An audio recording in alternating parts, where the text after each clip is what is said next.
Hello dears, welcome back to Newtons. അങ്ങനെ എന്റെ 5ാം ക്ലാസ്സിലെ എല്ലാ കുഞ്ഞുമക്കൾക്കും ന്യൂട്ടൺസിന്റെ പുതിയ ക്ലാസ്സുകളിലേക്ക് വലിയ വെൽക്കം ചെയ്യാണ്. ഓക്കെ, എടാ നമ്മള് കഴിഞ്ഞ ക്ലാസ്സിൽ നോ അവർ ലാൻഡിനെ കുറിച്ചാണ് പഠിച്ചുകൊണ്ടിരുന്നത് അല്ലെ. നോ അവർ ലാൻഡ് എന്ന് പറയുന്നത് നിങ്ങളുടെ പാഠഭാഗം അത്യാവശ്യം വളരെ രസകരമായ ഒരു പാഠഭാഗമാണ് അല്ലെ. നമ്മള് കേരളത്തെ കുറിച്ച് കൂടുതൽ അറിയാനും അതേപോലെ തന്നെ കേരളത്തിന്റെ ഫിസിയോഗ്രാഫിക് ഡിവിഷൻ ഭൂപ്രകൃതിയൊക്കെ നമ്മൾ പഠിച്ചു അല്ലെ. ഏതൊക്കെയായിരുന്നു? ഹൈലാൻഡ്, മിഡ്ലാൻഡ്, കോസ്റ്റൽ ഏരിയാസ് ആണ് അല്ലെ. ഏതൊക്കെയായിരുന്നു? മലനാട്, ഇടനാട്, തീരപ്രദേശം എന്നിങ്ങനെ മൂന്നായിട്ട് തിരിച്ചിട്ടുണ്ട് നമ്മൾ പറഞ്ഞു. ഇത് മൂന്നിന്റെയും ഓരോരോ സവിശേഷതകൾ അല്ലെങ്കിൽ ഓരോന്നിനെ കുറിച്ച് നമ്മൾ ഒരു 3-4 പോയിന്റ് വീതം പഠിച്ചു കേട്ടോ. ഓക്കെ, അപ്പൊ ഇത്രയും കാര്യങ്ങൾ എല്ലാവർക്കും ഓക്കെ ആണോ? ഉഷാറാണോ? എനിക്കൊന്ന് തംസ് കാണിച്ച് സെറ്റ് ആണെങ്കിൽ യെസ്, വെരി ഗുഡ്. അപ്പൊ എന്ത് ചെയ്യാ, നമ്മളിതാ ഇന്ന് പഠിക്കാൻ പോകുന്ന മറ്റൊരു പ്രധാനപ്പെട്ട ടോപ്പിക് ആണ്. എന്താണ് ആ ടോപ്പിക്കിന്റെ പേര്? The main soil types in Kerala. കേരളത്തിലെ പ്രധാനപ്പെട്ട മണ്ണ് തരങ്ങൾ എന്തൊക്കെയാണെന്നുള്ളതാണ് നമ്മൾ ഇന്ന് പഠിക്കാൻ പോകുന്നത് കേട്ടോ. ഓക്കെ, അപ്പൊ ക്ലാസ്സിലേക്ക് മിസ് കടക്കുന്നതിന് മുന്നേ ആയിട്ട് പറയട്ടെ, വേഗം തന്നെ എല്ലാവരും എന്ത് ചെയ്യാം, മാക്സിമം നിങ്ങളുടെ ഫ്രണ്ട്സിലേക്കും അതേപോലെ തന്നെ ഫ്രണ്ട് ഗ്രൂപ്പ് സർക്കിളിലേക്കൊക്കെ ഷെയർ ചെയ്യാം കേട്ടോ. അവരും കൂടി വരട്ടെ, നമുക്ക് ഒരുമിച്ച് അങ്ങ് പഠിക്കാം. യെസ്, അപ്പൊ നോക്കിക്കേട്ടാ, നിങ്ങളോട് ഞാൻ ചോദിക്കട്ടെ, ആദ്യം ഞാൻ ചോദിക്കട്ടെ, ഏതൊക്കെയാണ് കേരളത്തിലെ പ്രധാന തരത്തിലുള്ള അല്ലെങ്കിൽ പ്രധാനപ്പെട്ട സോയിൽ ടൈപ്സ് അഥവാ മണ്ണ് തരങ്ങൾ ഏതൊക്കെയാന്ന് ചോദിച്ചാൽ നിങ്ങൾ ഏതൊക്കെ പറയും? ആൻസർ വരട്ടെ. ലാറ്ററൈറ്റ് സോയിൽ പറയുന്നുണ്ട്. ഓക്കെ, എക്കൽ മണ്ണ് പറയുന്നുണ്ട്. ഓക്കെ, പിന്നെ red soil, yes. Okay, alluvial, അതെ. ഇങ്ങനെ ഒരുപാട് ആൻസേഴ്സ് ഒരുപാട് പേര് പറയുന്നുണ്ട് അല്ലെ. നിങ്ങൾക്ക് ഓരോരുത്തർക്കും അറിയാം. ഏതെങ്കിലും എല്ലാവർക്കും എന്തായാലും ഒരു സോയിൽ ടൈപ്പ് ഉറപ്പായിട്ട് അറിയാൻ പറ്റും അല്ലെ. യെസ്, അങ്ങനെയാണെങ്കിൽ നമുക്ക് നോക്കിയാലോ കേരളത്തിലെ പ്രധാനപ്പെട്ട സോയിൽ ടൈപ്സ്. യെസ്, ദാ നോക്കിക്കോളൂ, മിസ് ഇവിടെ കുറച്ചധികം സോയിൽ ടൈപ്പ് ആഡ് ചെയ്തിട്ടുണ്ട്. ഒന്നാമത്തെ ലാറ്ററൈറ്റ് സോയിൽ ആണ് കേട്ടോ. എന്താണ്? ലാറ്ററൈറ്റ് മണ്ണ് അഥവാ ലാറ്ററൈറ്റ് സോയിൽ ആണ് ഒന്നാമത്തത്. റെഡ് സോയിൽ അഥവാ ചുവന്ന മണ്ണാണ് രണ്ടാമത്തത്. അലൂവിയൽ സോയിൽ അഥവാ എക്കൽ മണ്ണ് 3. എന്തൊക്കെയാണ്? Laterite soil, red soil, alluvial soil അഥവാ എക്കൽ മണ്ണ്, ഫോറസ്റ്റ് സോയിൽ അല്ലെ. ഫോറസ്റ്റ് സോയിൽ ഉണ്ട്, ബ്ലാക്ക് സോയിൽ ഉണ്ട് അല്ലെ, കറുത്ത മണ്ണ്. ചില പ്രദേശങ്ങളിൽ മാത്രമാണ് നമുക്ക് ഈ കറുത്ത മണ്ണ് അഥവാ ബ്ലാക്ക് സോയിൽ കാണാനായിട്ട് സാധിക്കുള്ളൂ. അപ്പൊ അത് മറ്റൊരു പ്രധാനപ്പെട്ട സോയിൽ ടൈപ്പ് ആണ്. അടുത്ത് നോക്കുക, പീറ്റ് സോയിൽ അഥവാ പീറ്റ് മണ്ണ് അല്ലെ. ഇതും ചില ഇൻ സം റീജിയൻസ്, ചില പ്രദേശങ്ങളിൽ മാത്രമേ കാണാനായിട്ട് സാധിക്കുള്ളൂ. ഓക്കെ, അപ്പൊ നിങ്ങൾക്ക് ചിലപ്പോൾ തോന്നിയേക്കാം, മിസ് ഇത് കൂടാതെ വേറെയും സോയിൽസ് ഇല്ലേ എന്ന് തോന്നിയേക്കാം. നമ്മളിവിടെ പറയുന്നത് പ്രധാനപ്പെട്ട ഏതാണ്? പ്രധാനപ്പെട്ട the very important soil types, കുറച്ച് പ്രധാനപ്പെട്ട ഇമ്പോർട്ടന്റ് ആയിട്ടുള്ള സോയിൽ ടൈപ്പുകൾ മാത്രമാണ് നമ്മളിവിടെ പറയുന്നത്. മിസ്സിന്റെ ഒപ്പം ഒന്ന് എല്ലാവരും റിപ്പീറ്റ് ചെയ്തേ. Number 1 laterite soil, then red soil അഥവാ ചുവന്ന മണ്ണ്, അലൂവിയൽ സോയിൽ അഥവാ എക്കൽ മണ്ണ്. ഒന്നുകൂടി റിപ്പീറ്റ് ചെയ്യാം. അലൂവിയൽ സോയിൽ അഥവാ എക്കൽ മണ്ണ്, ഫോറസ്റ്റ് സോയിൽ, ബ്ലാക്ക് സോയിൽ കറുത്ത മണ്ണ്, അതേപോലെ പീറ്റ് സോയിൽ അല്ലെ. ഇത്രയാണ് പ്രധാനപ്പെട്ട സോയിൽ ടൈപ്സ്. ഓക്കെ ആണോ? യെസ്, നോക്കിക്കോടാ, ഇവിടെ ഞാൻ കുറച്ച് പ്രധാനപ്പെട്ട പിക്ചേഴ്സ് ഒക്കെ നിങ്ങളെ കാണിക്കുന്നുണ്ട് കേട്ടോ. എല്ലാവരും നോക്കിക്കോളൂ. The first one, application of excessive fertilisers and pesticides. കണ്ടോ, ആദ്യത്തെ ചിത്രം എന്താ കാണുന്നേ? അമിത രാസവള കീടനാശിനി ഉപയോഗമാണ് നിങ്ങൾ ഈ ഒന്നാമത്തെ ചിത്രത്തിൽ കാണുന്നത്. കണ്ടോ, അമിതമായിട്ട് രാസവളവും കീടനാശിനിയും ഉപയോഗിക്കുന്നതാണ് നിങ്ങൾ ഈ കാണുന്നത്. ഇനി രണ്ടാമത്തെ നോക്കിക്കേ, വേസ്റ്റ് ഡിസ്പോസൽ ആണ് അല്ലെ. വേസ്റ്റ് കൊണ്ടുപോയി കളയുന്നത് അല്ലെങ്കിൽ വേസ്റ്റ് കൊണ്ടുവന്ന് ഇങ്ങനെ ശരിക്കും ആക്ച്വലി ചെയ്യുന്ന പ്രവൃത്തി ശരിയാണോ? Yes or no? വേഗം ഒന്ന് കമന്റ് ചെയ്തേ. അല്ല, തെറ്റാണല്ലേ. കാരണം എന്താ, ഇവിടെ ഇതേപോലെ വേസ്റ്റ് ഇടാൻ ഒരു ടാങ്ക് കാര്യങ്ങളൊക്കെ വെച്ച സ്ഥിതിക്ക് എന്ത് ചെയ്യണം? ആ വേസ്റ്റ് ബാസ്ക്കറ്റിലോ അല്ലെങ്കിൽ ആ ബിന്നിലാണ് നമ്മൾ നിക്ഷേപിക്കേണ്ട. അല്ലാതെ കണ്ട ഇടത്തൊന്നും ചവറ് വലിച്ചെറിയല്ല വേണ്ടത് അല്ലെ. കൃത്യമായ ഒരു സ്ഥലത്ത് എന്ത് ചെയ്യണം? വേസ്റ്റ് ഡിസ്പോസ് ചെയ്യണം. രണ്ടാമത്തത് കഴിഞ്ഞു. മൂന്നാമത്തെ നോക്കിക്കടാ, എന്താണ് ഈ കാണുന്നത്? ഖനന പ്രവർത്തനമാണ് അല്ലെ. മണ്ണിന്റെ അടിയിൽ നിന്ന് കുഴിച്ചെടുക്കുന്ന ഒരു ഖനന പ്രവർത്തനമാണ് നിങ്ങൾ കാണുന്നത് അല്ലെ. കണ്ടോ, JCB ഒക്കെ കണ്ടോ, കുഴിച്ച് മണ്ണിന്റെ എത്ര ലെയറുകളാണ് ഇവിടെ നിങ്ങൾക്ക് നോക്കിയാൽ കാണാൻ പറ്റും. ഓരോ ലെയറുകൾ ഇങ്ങനെ കഴിഞ്ഞ് ഉള്ളിലേക്ക് പോയേക്കാണ് അല്ലെ.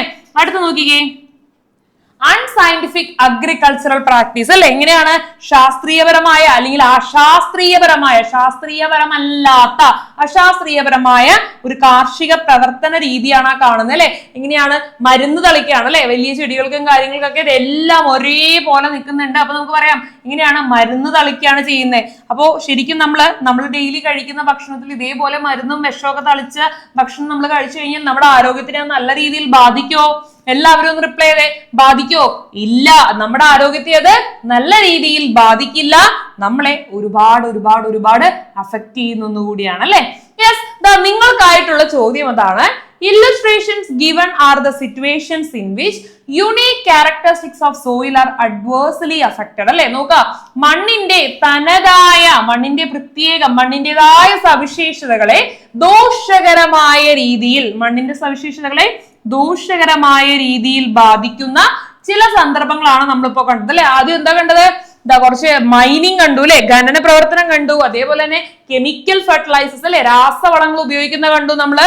പിന്നെ അത് കഴിഞ്ഞ് നമ്മൾ കണ്ട കാര്യം എന്താ? ആദ്യത്തെ നോക്കിക്കേ, the application of excessive fertilisers, അമിതമായ കീടനാശിനി ഇങ്ങനെ ചെടിക്ക് അടിക്കാം, അതേപോലെ തന്നെ പ്ലാസ്റ്റിക് വേസ്റ്റ് കൊണ്ടുവന്ന് ഡിസ്പോസ് ചെയ്യുക അല്ലെ. അപ്പോ find out and enlist more such context. അപ്പൊ ഇതേപോലുള്ള സന്ദർഭങ്ങൾ കൂടുതൽ കണ്ടെത്തി നിങ്ങളോട് പട്ടികപ്പെടുത്താനാണ് പറഞ്ഞിരിക്കുന്നത്. ഓക്കെ, നമ്മളിപ്പോ ഓൾറെഡി പറഞ്ഞതാണ് 4 എണ്ണം. മൈനിങ് അല്ലെങ്കിൽ ഖനനം ഒരു കാരണമാണ്. ദെൻ എക്സസീവ് ആയിട്ടുള്ള ഫെർട്ടിലൈസേഴ്സിന്റെ ഉപയോഗം, അതേപോലെ അൺസയന്റിഫിക് അശാസ്ത്രീയപരമായിട്ടുള്ള ഫാമിംഗ് മെത്തേഡ്. പിന്നെ എന്താ പറഞ്ഞത്? പിന്നെ കൂടി നമ്മൾ പറഞ്ഞല്ലോ, എന്തായിരുന്നു നമ്മൾ ആദ്യം പറഞ്ഞത്? ആദ്യം കഴിഞ്ഞ് നമ്മൾ പറഞ്ഞു വേസ്റ്റ് ഡിസ്പോസൽ അല്ലെ, കൃത്യമായ ഒരു വേസ്റ്റ് ഡിസ്പോസൽ സിസ്റ്റം ഇല്ലാത്തത്. ഇതെല്ലാം മണ്ണിനെ ദോഷകരമായ രീതിയിൽ ബാധിക്കും എന്ന് പറഞ്ഞു. ഇനി നിങ്ങളൊന്ന് പറഞ്ഞേ, ഇത് 4ഉം കൂടാതെ ഒരെണ്ണവും കൂടി പറയാൻ പറ്റുന്നതാണെങ്കിൽ നിങ്ങൾക്ക് എന്ത് ചെയ്യാം? താഴെ കമന്റ് ചെയ്യാം കേട്ടോ. ഒരു മെത്തേഡും കൂടി വേണമെങ്കിൽ നിങ്ങൾക്ക് താഴെ കമന്റ് ചെയ്യാം. Okay, yes. അപ്പൊ ഇതാ നോക്കിക്കോളൂ, ഞാനിവിടെ ഓരോന്നായിട്ട് പറയാൻ പോവാണ്. ഒന്നെന്താടാ? ഡീഫോറസ്റ്റേഷൻ. നമ്മള് ചെറുപ്പം മുതൽ കേട്ട് വരുന്ന ഒരു വാക്കാണ് അല്ലെ. ഡീഫോറസ്റ്റേഷൻ എന്ന് പറഞ്ഞു കഴിഞ്ഞാൽ എന്താണ്? വനനശീകരണം. മിസ്സിന്റെ ഒപ്പം ഒന്ന് പറഞ്ഞേ, വനനശീകരണം. എന്ത് ചെയ്യും? മരങ്ങളെ എല്ലാം വെട്ടിമാറ്റുന്നു അല്ലെ. മരങ്ങളെ എല്ലാം വെട്ടിമാറ്റുമ്പോ എന്താണ് സംഭവിക്കുക? നമ്മുടെ പ്രകൃതിയിലുള്ള മരത്തിന്റെ അളവ് കാര്യങ്ങളെല്ലാം കുറയുന്നതിന്റെ ഭാഗമായിട്ട് എന്ത് സംഭവിക്കും? സോയിൽ ഇറോഷൻ, മണ്ണൊലിപ്പും, അതേപോലെ തന്നെ മണ്ണിന്റെ ഫലഭൂയിഷ്ഠത, ധാരാളം സാധനങ്ങൾ ഉണ്ടാക്കാനുള്ള മണ്ണിന്റെ കഴിവും കാര്യങ്ങളെല്ലാം നഷ്ടമാവും. മണ്ണിന്റെ ക്വാളിറ്റി, നിലവാരം കാര്യങ്ങളെല്ലാം കുറയും അല്ലെ. അപ്പൊ ഡീഫോറസ്റ്റേഷൻ എന്ന് പറയുന്നത് മറ്റൊരു കാര്യമാണ് അല്ലെ. മണ്ണിന്റെ ഘടനയെ അല്ലെങ്കിൽ മണ്ണിനെ ബാധിക്കുന്ന മറ്റൊരു കാരണമാണ് ഡീഫോറസ്റ്റേഷൻ. അടുത്ത് നോക്കാം, ഓവർ ഗ്രേസിംഗ്. നമ്മൾ കഴിഞ്ഞ ക്ലാസ്സുകളിലൊക്കെ ആയിട്ട് നമ്മൾ പറഞ്ഞതാണ് ഓവർ ഗ്രേസിംഗ് എന്താന്നുള്ളത് അല്ലെ. നമുക്കറിയാം, നമ്മുടെ വീട്ടിൽ ഇപ്പൊ കുറച്ചു പേരുടെയൊക്കെ വീട്ടിൽ എന്ത് ചെയ്യുന്നുണ്ടാവും? ലൈഫ് സ്റ്റോക്സ് അഥവാ കന്നുകാലികളെ വളർത്തുന്നവരുണ്ടാവും അല്ലെ. കന്നുകാലികളെ ഇങ്ങനെ വളർത്തുമ്പോ നമ്മൾ വീട്ടില് എന്താണ് ഈ വീട്ടിയും അതേപോലെ തന്നെ പിണ്ണാക്കം സാധനങ്ങളും അതേപോലെ തന്നെ കഞ്ഞിവെള്ളവും കാര്യങ്ങളെല്ലാം കൊടുക്കാതെ കൂടെ നമ്മൾ എന്ത് ചെയ്യും? പുല്ലൊക്കെ കൊടുക്കും അല്ലെ. അല്ലാതെ പുല്ല് മേയാനായിട്ട് ഇവരെ നമ്മൾ പുറത്ത് പറമ്പുകളിൽ കൊണ്ടുപോയി കെട്ടാറുമുണ്ട്. ഓക്കെ, അപ്പൊ ഇതേപോലെ കന്നുകാലികൾ അത് ഓവറായിട്ട് എക്സസീവ് ആയിട്ട് അമിതമായിട്ടാണ് ഇതേപോലുള്ള പുല്ലുകൾ മേയുന്നത് എങ്കിൽ സ്വാഭാവികമായിട്ടും എന്ത് സംഭവിക്കും? പുല്ലിന്റെ അളവ് കുറഞ്ഞ് അവിടെയൊക്കെ പിന്നെ എന്താണ്? ഒരു ഡിസ്ട്രോയ്, ഒരു നാശമാണ് സംഭവിക്കുന്നത് അല്ലെ. ആ സസ്യങ്ങളെ അങ്ങ് നശിപ്പിക്കുകയാണ്, ഇല്ലാതാക്കാണ് അല്ലെ. ഡിസ്ട്രോയിങ് ഓഫ് വെജിറ്റേഷൻ അഥവാ സസ്യങ്ങളെ നശിപ്പിക്കുകയാണ് ചെയ്യുന്നത്. ഇതും മണ്ണിനെ എന്ത് ചെയ്യും? ദോഷകരമായ രീതിയിൽ അല്ലെങ്കിൽ മണ്ണിനെ നശിപ്പിക്കുന്ന ഒരു പ്രവർത്തനമാണ്. അപ്പൊ കുറച്ചു പേർക്കെങ്കിലും ഇപ്പൊ തോന്നിയേക്കാം, മിസ്സേ അപ്പൊ കന്നുകാലികൾക്ക് പുല്ല് തിന്നണ്ടേ? വേണം. കന്നുകാലികൾക്ക് പുല്ല് തിന്നണം, അവർക്കും ജീവിക്കണം അല്ലെ. എന്ത് ചെയ്യണം? പക്ഷെ എങ്ങനെയാവരുത്? എക്സസീവ് ആയിട്ട് അമിതമായിട്ട് എന്ത് ചെയ്യരുത്? ഒരു സ്ഥലത്ത് തന്നെ സ്ഥിരം അതിനെ ഇങ്ങനെ കെട്ടി അവിടുത്തെ പുല്ലെല്ലാം തിന്നു അതെല്ലാം എന്താണ് നശിച്ചു പോകുന്ന ഒരു അവസ്ഥയിലേക്ക് വരരുത്. പകരം എന്ത് ചെയ്യാം? ഒരു ദിവസം ഒരു സ്ഥലത്താണെങ്കിൽ അങ്ങനെ മാറ്റിയൊക്കെ കിട്ടിക്കഴിഞ്ഞാൽ നമുക്ക് ഒരു പരിധി വരെ ഓവർ ഗ്രേസിംഗ്, അമിതമായിട്ടുള്ള മേല് കുറയ്ക്കാനായിട്ട് സാധിക്കും. ഇനി അടുത്ത് നോക്കാം, over use of chemical fertilisers and pesticides അല്ലെ. നമ്മൾ ചെറുപ്പം മുതൽ, ചെറിയ ക്ലാസ് മുതൽ നിങ്ങൾ പഠിക്കുന്ന കാര്യമാണ്. അമിതമായിട്ട് നമ്മൾ എങ്ങനെയാണ് ശരിക്കും നമ്മുടെ ശരീരത്തെയും നമ്മളെ നല്ല രീതിയിൽ നല്ല ഹെൽത്തി ആയിട്ടുള്ള ആരോഗ്യപരമായിട്ടുള്ള ഒരു ജീവിത നിലവാരം അല്ലെങ്കിൽ ജീവിതം പുലർത്താണെങ്കിൽ അല്ലെങ്കിൽ വളരെ ഹെൽത്തി ആയിട്ടുള്ള ഒരു ബോഡി ശരീരം വേണമെങ്കിൽ, ആരോഗ്യം വേണമെങ്കിൽ നമ്മൾ എന്ത് ചെയ്യണം? എങ്ങനെയുള്ള ഭക്ഷണം കഴിക്കണം? കെമിക്കൽ ഫെർട്ടിലൈസേഴ്സിന് പകരം ഓർഗാനിക് ഫെർട്ടിലൈസേഴ്സ് അല്ലെ. എന്താണ് ഓർഗാനിക് ഫെർട്ടിലൈസേഴ്സ്? ഓർഗാനിക് ഫെർട്ടിലൈസേഴ്സ് എന്ന് പറഞ്ഞു കഴിഞ്ഞാൽ എന്തൊക്കെയാണ്? നമ്മളെ മണ്ണിനെയോ മനുഷ്യനെയോ ഒന്നും ബാധിക്കാത്ത തരത്തിലുള്ള നമ്മുടെ വീട്ടില് പശുവിന്റെ ചാണകം അല്ലെങ്കിൽ ആട്ടിൻകാട്ടം, പച്ചക്കറി വേസ്റ്റ്, അതേപോലെ തന്നെ ഫിഷിന്റെ വേസ്റ്റ്, ഇതൊക്കെ ആണെങ്കിൽ എന്ത് ചെയ്യും? നമ്മൾ ആരെയും ഒന്നും ദോഷകരമായ രീതിയിൽ ബാധിക്കില്ല. എന്നാൽ ഇവിടെ എന്താ പറഞ്ഞിരിക്കുന്നത്? രാസവളങ്ങളുടെ, കെമിക്കൽ ഫെർട്ടിലൈസേഴ്സ് അല്ലെ, രാസവളങ്ങളുടെയും പെസ്റ്റിസൈഡ്സ് കീടനാശിനികളുടെയും അമിത ഉപയോഗം കണ്ടോ, അതും എന്തിലേക്ക് നയിക്കുന്നതാണ് പറയുന്നത്? മണ്ണിനെ മലിനീകരണത്തിനും സോയിൽ പൊല്യൂഷൻ അഥവാ മണ്ണ് മലിനീകരണത്തിനും റിഡ്യൂസസ് സോയിൽ ഹെൽത്ത് അല്ലെ മണ്ണിന്റെ ആരോഗ്യം കുറയ്ക്കുകയും ചെയ്യുന്നു എന്നുള്ളതാണ് കേട്ടോ. യെസ്, അപ്പൊ ഇതും മറ്റൊരു കാരണമാണ്. ഓക്കെ ആണോ പറഞ്ഞത്? യെസ്. അപ്പൊ നിങ്ങൾ തന്നെ കണ്ടിട്ടുണ്ടാവും ചിലപ്പോ ഈ കെമിക്കൽ ഫെർട്ടിലൈസേഴ്സ് ഒക്കെ അടിക്കുന്ന ഏതെങ്കിലും ഫാമോ കാര്യങ്ങളൊക്കെ ഉണ്ടെങ്കിൽ നമുക്ക് കാണാൻ പറ്റും അവര് തന്നെ മുഖത്ത് കുറെ മാസ്കും കാര്യങ്ങളെല്ലാം വെച്ച് കൈയും കാലൊക്കെ പ്രൊട്ടക്ട് ചെയ്തായിരിക്കും കൊടുക്കുക. അവർക്ക് തന്നെ അറിയാം അത് അവരുടെ ആരോഗ്യത്തിന് ദോഷകരമായി ബാധിക്കുന്ന കാര്യമാണെന്ന്. അപ്പൊ നമ്മുടെ മനുഷ്യന്റെ കാര്യമോ അത് ഉള്ളിൽ പോകുന്ന നമ്മുടെ കാര്യമോ അത് വളരെ പ്രശ്നമാണ് അല്ലെ. യെസ്, അടുത്ത് നോക്കാം industrial waste and pollutions. Contaminated soils with harmful chemicals. നോക്കിക്കേ, വ്യവസായത്തിൽ നിന്നുള്ള മാലിന്യങ്ങളും മലിനീകരണങ്ങളും എന്ത് ചെയ്യും? നമ്മുടെ മണ്ണിനെ ദോഷകരമായ രീതിയിൽ ബാധിക്കും അല്ലെ. ഇൻഡസ്ട്രീസിൽ നിന്ന് വ്യവസായത്തിൽ നിന്ന് പുറന്തള്ളുന്ന വേസ്റ്റ് എങ്ങനെയാണ് ദോഷകരമായ രാസവസ്തുക്കൾ കൊണ്ട് മലിനമാക്കുന്നു, നമ്മുടെ മണ്ണിനെ മലിനമാക്കുന്നു എന്നാണ്. അടുത്തത് അർബനൈസേഷൻ, നഗരവൽക്കരണവും കൺസ്ട്രക്ഷൻ നിർമ്മാണവും. എന്താ പറ്റുന്നേ? soil get compacted and loses its natural structure. soil get compacted, മണ്ണിനെ അതിന്റെ സാന്ദ്രതമാവുകയും അതിന്റെ സ്വാഭാവിക ഘടന മണ്ണിന്റേതായ ഒരു ഘടന അതിന്റെ ആ ഒരു ഘടന അതിനെന്ത് ചെയ്യും? നഷ്ടപ്പെടുകയും ചെയ്യുന്നു അല്ലെ. Losses it's natural structure. ഇതും മറ്റൊരു കാരണമാണ് അല്ലെ. ധാരാളം നമ്മൾ ഈ പാടങ്ങളും വയലുകളും അതേപോലെ കൃഷിസ്ഥലങ്ങളും കാര്യങ്ങളെല്ലാം മണ്ണിട്ട് മൂടി അവിടെ വല്ല കൂറ്റൻ കെട്ടിടങ്ങൾ അല്ലെങ്കിൽ നമ്മൾ ഈ കൺസ്ട്രക്ഷൻ നിർമ്മാണങ്ങൾ വലിയ കൂറ്റൻ കെട്ടിടങ്ങളൊക്കെ നിർമ്മാണം ചെയ്തു കഴിഞ്ഞാൽ അവിടെ എന്ത് സംഭവിക്കും? സ്വാഭാവികമായിട്ടും മണ്ണിന്റെ ഘടനയും കാര്യങ്ങളെല്ലാം അവിടെ നഷ്ടമാകും അല്ലെ. യെസ്, അടുത്ത് നോക്കാം മൈനിങ് ആക്ടിവിറ്റീസ്. ഓൾറെഡി നമ്മൾ പിക്ചറിൽ കണ്ടതാണ്, ചിത്രത്തിൽ കണ്ടതാണ് ഖനന പ്രവർത്തനങ്ങൾ അല്ലെ.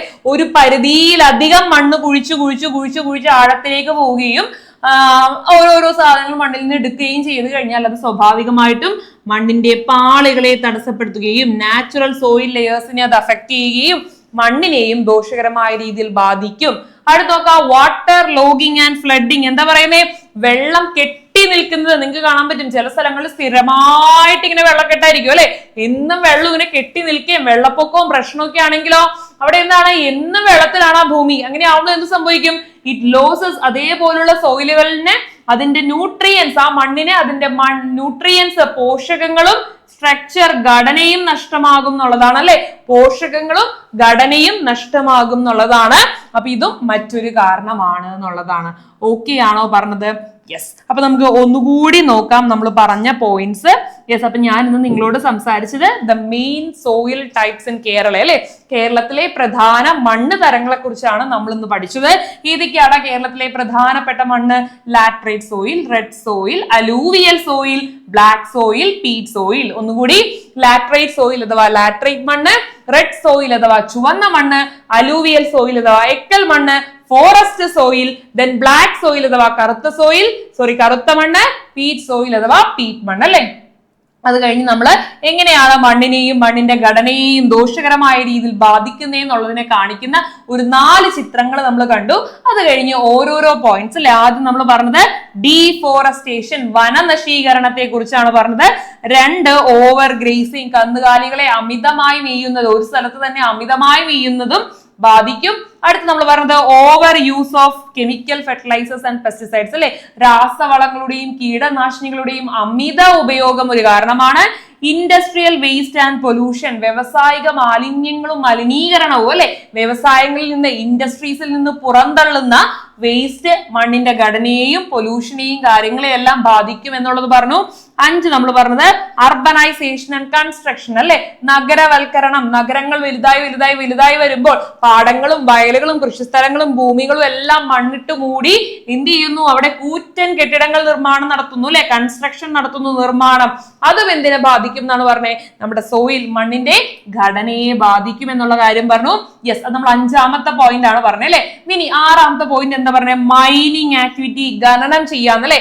ഒരു പരിധിയിലധികം മണ്ണിന്റെ ലെയേഴ്സിനെ നമ്മളിങ്ങനെ തുറന്നു വന്നു കഴിഞ്ഞാൽ അത് മണ്ണിന്റെ ഘടനയെ ബാധിക്കും. 7 വാട്ടർ ലോഗിങ് ആൻഡ് ഫ്ലഡിങ് അല്ലെ. വെള്ളം കെട്ടി നിൽക്കുന്നതും വെള്ളപ്പൊക്കവും ആ പ്രദേശങ്ങളിലെ ന്യൂട്രിയൻസ്, പോഷകങ്ങളും സ്ട്രക്ചർ ഘടനയെയും നഷ്ടമാപ്പെടാൻ കാരണമാകുന്നു എന്നുള്ളതാണ് അല്ലെ. യെസ്, അപ്പൊ ഇത്രയും കാര്യങ്ങളാണ് നമ്മൾ പഠിച്ചത്. സോ ഇത്രയും കാര്യങ്ങൾ എന്ത് ചെയ്യുക? 7 പോയിന്റ്സ് ആണ്, വളരെ പ്രധാനപ്പെട്ടതാണ്, ഇമ്പോർട്ടന്റ് ആണ്. എക്സാമിന് നിങ്ങളോട് ആക്ടിവിറ്റി ബേസ്ഡ് ആയിട്ട് ക്വസ്റ്റ്യൻ ചോദിക്കും. സോ എല്ലാവരും എന്ത് ചെയ്യണം? നന്നായിട്ട് പഠിക്കാം. യെസ്, അപ്പൊ അടുത്ത ക്ലാസ്സിൽ നമ്മൾ ഈ ചാപ്റ്റർ തന്നെ കണ്ടിന്യൂവേഷൻ ആയിട്ടുള്ള ബാക്കി കാര്യങ്ങളായിരിക്കും ഡിസ്കസ് ചെയ്യുക. സോ അതുവരെ എല്ലാവർക്കും ബൈ.